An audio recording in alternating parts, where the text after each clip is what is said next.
మన capital city అమరావతిలో నూతనంగా నిర్మించిన ఏపీ సిఆర్డీఏ భవనం ఇండియాలోనే మొట్టమొదటిసారి డయాగ్రేడ్ కోర్ వాల్ టెక్నాలజీ తోటి నిర్మిస్తున్న భవనాలు అయితే ఇవేనండి. ఇప్పుడు ఎక్కడ చూసినా ఒకటే మాట అండి, డయాగ్రేడ్ కోర్ వాల్ టెక్నాలజీ అని చెప్పేసి. అసలు ఈ డయాగ్రేడ్ కోర్ వాల్ టెక్నాలజీ అంటే ఏంటి అనేది మనం తెలుసుకుందాం. ఈ భవనానికి బయట కనిపిస్తున్న ఈ క్రాస్ స్ట్రక్చర్ ఏదైతే ఉందో, ఈ స్ట్రక్చర్ ని మనకి డయాగ్నల్ స్ట్రక్చర్ అంటారు. ఇది కేవలం డిజైన్ కోసం నిర్మిస్తున్నది కాదు, భవనానికి స్ట్రెంగ్త్ ఇవ్వడానికి ఉపయోగించే డయాగ్రేడ్ టెక్నాలజీ. ఈ కింద కనిపించే ఐరన్ స్ట్రక్చర్, వీటిలన్నిటిలో కాంక్రీట్ స్ట్రక్చర్, ఆర్సీసీ స్ట్రక్చర్ ఏదైతే ఉందో, ఈ మొత్తం కూడా చుట్టూ ఉండే రిటైనింగ్ వాల్ ఇవన్నీ కంబైన్ చేసుకొని కింద మొత్తం ఈ గ్రౌండ్ మొత్తం కూడా మనకి గ్రౌండ్ లెవెల్ అనేది రావడం జరుగుతుంది. అంటే గ్రౌండ్ ఫ్లోర్ అనేది వస్తుంది అనమాట. అది మొత్తం పార్కింగ్ కేటాయించేటట్లు ఈ టవర్స్ మొత్తం కూడా డిజైన్ చేస్తున్నారు. మొత్తం ఇక్కడ 5 టవర్స్ అయితే బిల్డ్ చేస్తున్నారండి.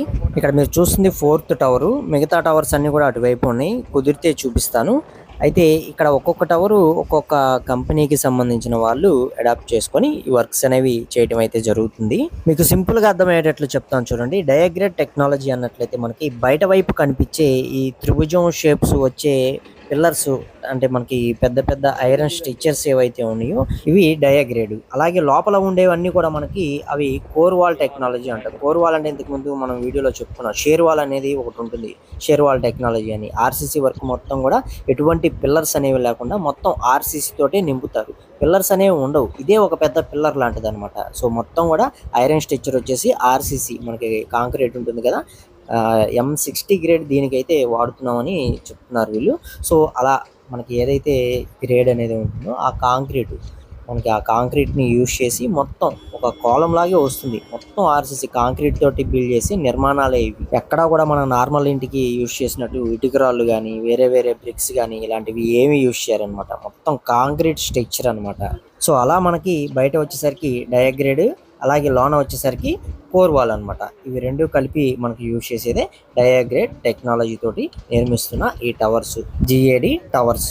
కోర్ వాల్ అనేది మనకి భవనం మధ్యలో స్టిఫ్నెస్ ఇస్తే, డయాగ్రేడ్ అనేది బయట నుంచి వచ్చే విండ్ అండ్ ఎర్త్ కేక్ మరియు లాటరల్ ఫోర్సెస్ ను రెసిస్టేట్ చేయటంలో సహాయపడుతుంది. సో అందుకే వీటికి కాలమ్స్ అవసరం కూడా ఉండదు. కానీ ఇది కంప్లీట్ గా స్ట్రక్చరల్ డిజైన్ పైన ఆధారపడి ఉంటుంది. వాళ్ళు ఎలా డిజైన్ అనేది ఇస్తే అలాగే డిజైన్ అనేది చేస్తారు. అలాగే ఈ డిజైన్స్ అన్ని కూడా మనకి వస్తూ ఉంటాయి. ఇది మనకి ఇండియాలో మొట్టమొదటిసారిగా చేస్తున్నారు ఇలాంటి టెక్నాలజీ అనేది. అది కూడా మన అమరావతిలోనే బిల్డింగ్స్ అన్ని కూడా మనకి బిల్డ్ చేస్తున్నారు అంటే అది మనకి చాలా గర్వకారణం అని మనం చెప్పుకోవచ్చు.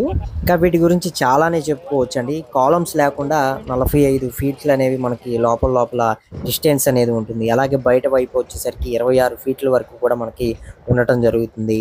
అలాగే కోర్ వాల్ అనేది 60% లోడ్ ని తీసుకున్నట్లయితే, అలాగే డయాగ్రేడ్ అనేది మనకి 40% లోడ్ అనేది తీసుకొని మనకి బిల్డింగ్ కి పర్ఫెక్ట్ స్ట్రక్చర్ ని అలాగే స్ట్రెంగ్త్ ని ఇవ్వడంలో బాగా యూజ్ అవుతాయి. ఇవి నార్మల్ బిల్డింగ్స్ అయితే కాదండి. నార్మల్ బిల్డింగ్స్ యూజ్ చేసే మెథడ్ ఏది కూడా వీటిలో అయితే అసలు యూజ్ చేయరనమాట. ఇది కాంపోజిట్ స్ట్రక్చర్. బీమ్స్ వచ్చేసరికి 250 పైనే బీమ్స్ అనేవి రావడం జరుగుతుంది, స్టీల్ బీమ్స్ అనేవి.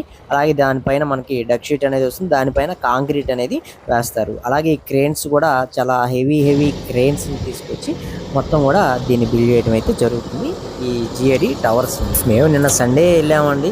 మీకు ఈ మొత్తం కూడా కన్స్ట్రక్షన్ రిలేటెడే కాబట్టి మీకు యూజ్ అవుతుందన్న ఉద్దేశంతో ఈ వీడియో చిన్న వ్లాగ్ టైప్లో అయినా సరే మీకు ఉపయోగపడుతుందని తీసి పెట్టడం జరుగుతుంది. తెలియని వాళ్ళు తెలుసుకుంటారని మాత్రమే చేయటం అయితే జరుగుతుందండి. అలాగే టెక్నాలజీ ఏంటి, దీనికి సంబంధించిన డీటెయిల్స్ కూడా చాలా మందికి తెలియదు కాబట్టి మీకు క్లియర్ ఇన్ఫర్మేషన్ అనేది ఇవ్వడం అయితే జరుగుతుందండి. ఇంకా అమరావతిలో చాలా బిల్డింగ్స్ మనకి పూర్తయిపోయి ఉన్నాయండి. అవన్నీ కూడా మీకు ఒక్కొక్కటిగా అయితే చూపిస్తాం. ఇప్పుడు ప్రజెంట్ మీరు చూస్తుంది వచ్చేసరికి ఏపీ సిఆర్డిఏ భవనం ఆఫీస్ అనమాట. అంటే ఇంకా ఓపెనింగ్ లేదు, మొత్తం మనకి పూర్తి అయిపోయిన తర్వాత ఇది మనకి ఏపీ సిఆర్డిఏ ఆఫీస్ అనమాట. ఏపీ సిఆర్డిఏ ఆఫీస్ అంటే చాలా మందికి తెలియకపోవచ్చు అండి. మనకి Andhra Pradesh capital region development authority office అనమాట. సో డిజైన్ కూడా చాలా కొత్తగా చాలా యూనిక్ గా ఉందండి. మీరు డిజైన్ కూడా చూడవచ్చు. చుట్టూ మనకి అవుటర్ సైడ్ కానీ మొత్తం చుట్టూ ఉండే డిజైన్ అనేది మీరు కొంచెం కొత్తగా ఉందని చెప్పుకోవచ్చు అండి, రెగ్యులర్ బిల్డింగ్స్ లా కాకుండా. అలాగే ఎమ్మెల్యేస్ కోసం నిర్మించిన టవర్స్ ఇవేనండి. G+12 అనమాట. 12 అంతస్తుల భవనాలు ఇవన్నీ కూడాను. అన్ని పెద్ద పెద్ద బిల్డింగ్స్ ఏనండి. మొత్తం కూడా పెద్ద పెద్ద టవర్స్ బ్లాక్స్ అన్నమాట ఇవన్నీ కూడాను. అప్రాక్సిమేట్లీ 288 ఫ్లాట్ల వరకు కూడా వీటిలో ఉంటుందని ఒక సుమారు అంచనా. అన్నీ కూడా లేటెస్ట్ మోడల్‌కి తగ్గట్టు అన్ని ఫెసిలిటీలు ఉండేటట్లు నిర్మించిన భవనాలు. సో, ఇక్కడ దీనికి సంబంధించిన ప్లాన్ కూడా మనకి అంటే మ్యాపింగ్ కూడా ఈ పక్కనే ఇచ్చారు. ఆ మ్యాపింగ్ కూడా మీకు చూపిస్తాను. లొకేషన్ మ్యాప్ అన్నమాట. లొకేషన్ ఎలా ఉంటుంది, ఎక్కడెక్కడ ఏ ఏ టవర్స్ వచ్చినాయి అనేది, మొత్తం ఎన్ని బ్లాక్స్ ఉన్నాయి ఏంటి అనేది మొత్తం డీటెయిల్స్ అనేది మ్యాపింగ్‌లోనే ఇచ్చేసారన్నమాట. సో, ఇవన్నమాట మన ఎమ్మెల్యేస్ కోసం నిర్మించిన టవర్స్ అయితే. అలాగే ఇక్కడే మనకి ఎమ్మెల్సీ టవర్స్ కూడా ఉంటాయండి. మొత్తం ఎమ్మెల్సీ టవర్స్ కావచ్చు, ఎమ్మెల్యే టవర్స్ కావచ్చు మొత్తం కలుపుకొని 12 టవర్స్ అన్నమాట. మొత్తం 12 టవర్స్‌గా నిర్మించడం జరిగింది. సుమారుగా 10.41 ఎకరాస్‌లో మొత్తం నిర్మాణం అనేది చేపట్టడం అయితే చేశారని చెప్తున్నారు. అలాగే స్క్వేర్ ఫీట్ లెక్కకొచ్చినట్లయితే 14,50,000 స్క్వేర్ ఫీట్ ఏరియా. ఇది వచ్చేసరికి ఆల్ ఇండియా సర్వీస్ టవర్స్ అంటున్నారు. పర్టిక్యులర్‌గా అయితే మనకి నేమ్ బోర్డ్స్ అయితే ఏం కనిపించలేదు. కొంతమంది చెప్తున్నారనమాట.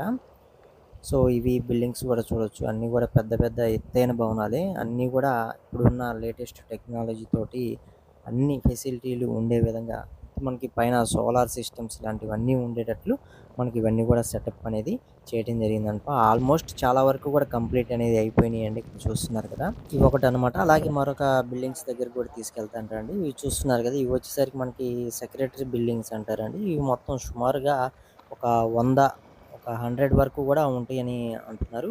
100 ప్లస్ ఇందులో ఇంకొక 15 కూడా యాడ్ అవుతాయి అన్నట్లుగా చెప్తున్నారనమాట. మొత్తం 115 బిల్డింగ్స్‌గా ఇవి ఉంటాయి అన్నట్టుగా చెప్తున్నారు. పర్టిక్యులర్‌గా ఎన్ని ఉంటాయి ఏంటి అనేది అంత డీటెయిల్ ఎక్కడ మనకి లేదు కాబట్టి చెప్పినయి వినటం వరకు మాత్రమే. సో, ఇవన్నమాట బిల్డింగ్స్ అన్నీ కూడా మనకి ఫైనల్ స్టేజ్‌కి అయితే వచ్చినాయని చెప్పుకోవచ్చండి.